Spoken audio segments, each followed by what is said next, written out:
Hello friend. Good morning. कैसे हैं आप सभी लोग? उम्मीद है अच्छे ही होंगे। कोरोना के इस महामारी के काल में आप सभी का हमारे चैनल में स्वागत है। दोस्तों, जो लोग नए हैं मैं उनको बता देना चाहता हूँ कि मैंने ईडीएम एंड फ्रेजेज की सीरीज चलाई हुई है ब्लैक बुक से, जो निखिल गुप्ता सर जी की है। बहुत सारे लोगों का डिमांड था कि अवेलेबल नहीं हो पा रही है। इसका मैं पीडीएफ भी डलवा दूंगा अपने टेलीग्राम चैनल पे। वहाँ से जाके आप लोग पीडीएफ पढ़ सकते हैं, या पेज बाय पेज आप जैसे आप लोग बोलिएगा कमेंट में बोल दीजिएगा। तो पिछला अभी तक मैंने 10 वीडियो अपलोड कर दिया है। जो लोग नए हैं वो पिछला वीडियो जाके देख सकते हैं। अगर चैनल अच्छा लगेगा तो लाइक शेयर या सब्सक्राइब कर सकते हैं। जैसे कि आप सभी को पता है दोस्त की कंपटीशन बहुत ही ज़्यादा है, और बिना इंग्लिश का हम लोग कुछ भी नहीं कर सकते। अब तो अगला साल से सीईटी भी लागू हो जाएगा, तो इस नज़र से देखा जाए तो बिना इंग्लिश का हम लोग नहीं क्वालिफाई कर पाएंगे। जब तक आप सीईटी क्वालिफाई ही नहीं करेगा तब तक आपको कोई कंपटीशन एग्जाम में बैठने ही नहीं दिया जाएगा जिसमें इंग्लिश हम रोल बढ़ाए। जिसका इंग्लिश अच्छा रहेगा वो हाथ मार ले जाएगा। तो इंग्लिश का सबसे पहले अभी हम लोग ईडीएम ख़त्म कर लेंगे, जो इम्पोर्टेंट है। अप्रॉक्स 1000 है, सारा हो जाएगा धीरे धीरे। आप लोग भरोसा बनाए रखें। तो चलिए वीडियो को ज़्यादा लंबा ना करते हैं, बाकी चीज़ें बाद में करेंगे। पहले आज का जो कक्षा है उसी को शुरू कर लेते हैं। अभी तक मैंने 115 तक करवा दिया था पिछला वीडियो में, आज 116 से मैं करवाऊँगा। आप लोग को इसमें अच्छा से लर्न करने का ट्रिक बताया जाता है। तो चलिए, आज का जो सबसे पहला इडियम है वो अपहिल टास्क है कि an uphill task. An uphill task means होता है कि एक बहुत ही मुश्किल कार्य, यानी कि एक बहुत ही डिफिकल्ट टास्क। ये तो होगी मीनिंग की बात। अब इसको रिलेट कैसे करा जाए? रिलेट आप इसको इस तरह कर सकते हैं कि आप अपहिल है। अपहिल है तो हम इसको क्या कर सकते हैं कि एक बहुत ही बड़ा ऊंचा चोटी है। क्या है? हिल है, चोटी है। अब बहुत ही दूर पर अब एक बंदा क्या कर रहा है, यहाँ पे अपने उसको चढ़ने का कोशिश कर रहा है कि देख रहा है कि बहुत दूर है, तो उसको हिल के अप यानी कि टिप पे चढ़ना चाह रहा है। तो वह उसके लिए एक बहुत ही डिफिकल्ट टास्क है। तो उम्मीद है इस छोटी सी स्टोरी से इसके मीनिंग पर मत जाइएगा, मैं आप लोग को लर्न करवाने का ट्रिक बतवा रहा हूँ। तो अपहिल टास्क का मीनिंग हो गया एक बहुत ही कठिन काम, क्योंकि इसके लिए पहाड़ के चोटी पर चढ़ना आसान काम नहीं है। तो इन अपहिल टास्क मीन्स हो गया ए डिफिकल्ट टास्क। चलिए नेक्स्ट इडियम पे चलते हैं। Next idiom is Apple of Discord. Apple of Discord means होता है कि दुश्मनी का कारण, यानी कि काउज ऑफ एनिमोसिटी। किसी से भी दुश्मनी का जो कारण होता है वो काउज ऑफ एनिमोसिटी होता है। अब इसको रिलेट कैसे करा जाए कि एक ठो एप्पल था, एक बहुत ही बड़ा एप्पल था। मान लेते हैं कि एप्पल इस तरह है। वो एक सन्यासी ने एक राजा को एक एप्पल दिया कि भाई ये एप्पल तुम अपने वाइफ को, उसका 2 वाइफ था राजा का, एक इधर था एक इधर था, बोला था कि दोनों को खिलवा देना। अब जब एप्पल लेके राजा जब गया इन दोनों के पास, तो दोनों ने बोला कि मैं पूरा खाऊंगा, ये बोल रहा मैं पूरा खाऊंगा। तो दोनों के बीच क्या हो गया?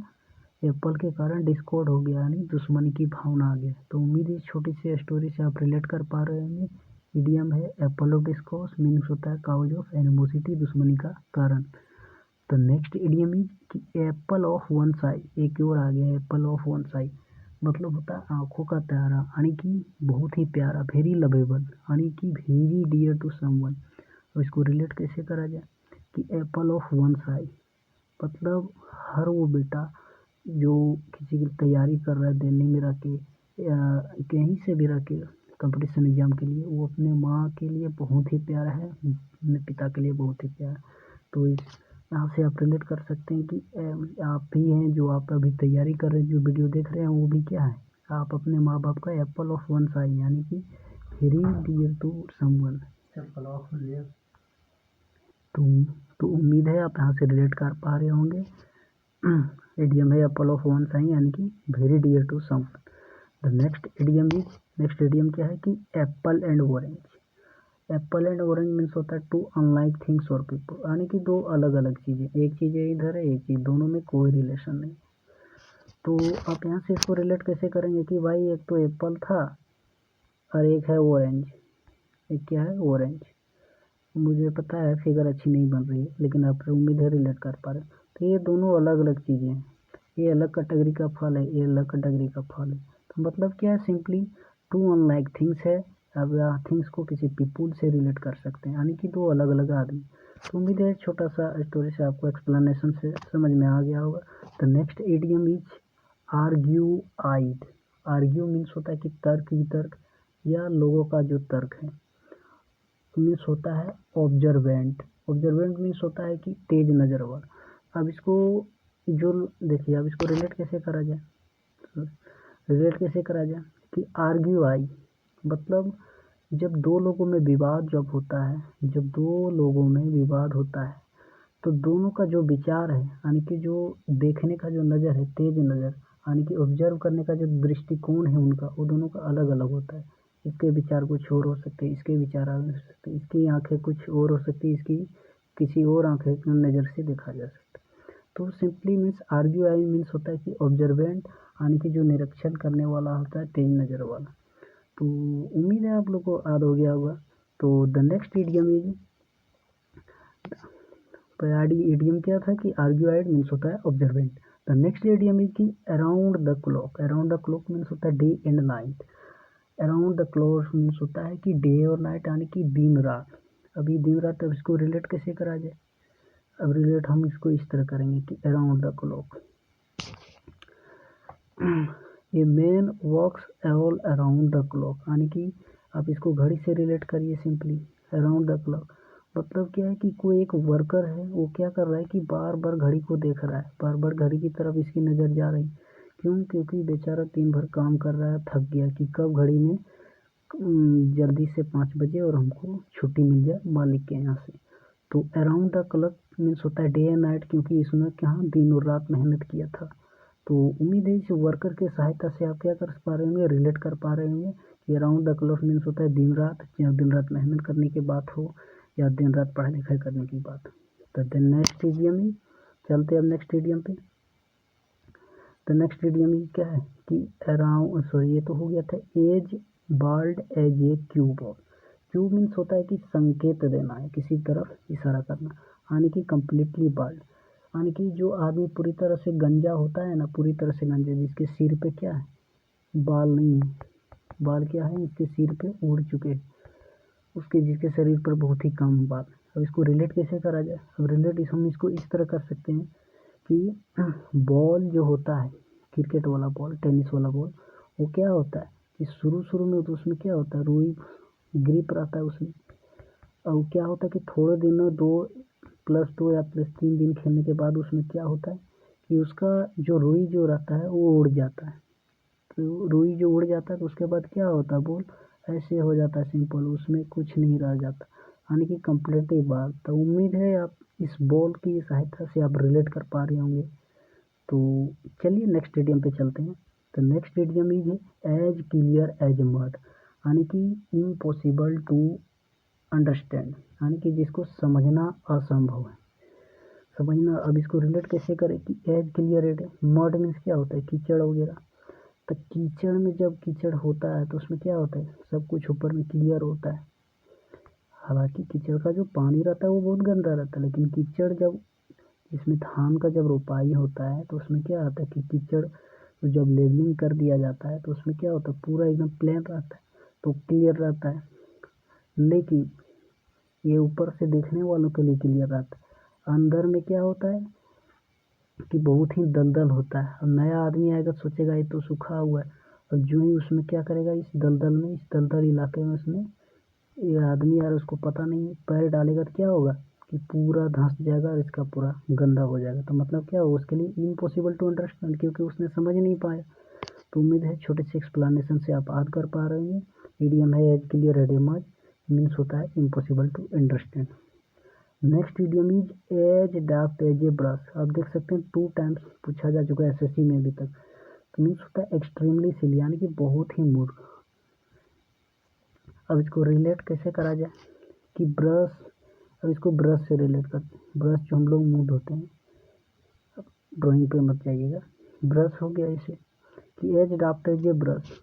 मतलब हम लोग क्या कहते हैं ना कि लोकल में है ना कहावत कि कोई लड़का जब गलती करता है तो उसको परिजन उसको टोकते हैं कि ब्रश जैसा क्यों कर रहे हो, यानी कि सिंपली उसको मूर्खता से इंगित कर रहा है। जो ब्रश है, ब्रश इज इक्वल टू मूर्खता, यानी कि सिंपली सिली।